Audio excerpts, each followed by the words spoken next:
Hello and welcome back to our channel. In front of me I have Xiaomi Watch S5, and in today's video I'm going to show you how to disconnect from the Wi-Fi network on this watch.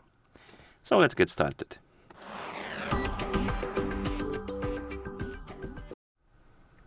Okay, so to disconnect from the Wi-Fi network, first we need to open the Wi-Fi menu. And to do it, you can press the lower button to wake up the screen, then press it again to open the quick panel. Then on the quick panel, find the Wi-Fi icon and press and hold it to open the Wi-Fi menu. Turn on the Wi-Fi if it's turned off, because otherwise you won't see the list of networks.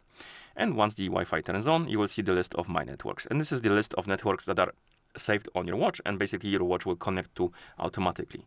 And if you want to disconnect from some network, you need to find it right here on the list, and then tap on it, and then tap on disconnect. And once you disconnect from it, it will disappear from this list, and you will need to reconnect to it if you want to use it again. And basically that's it. That's how you disconnect from the Wi-Fi network.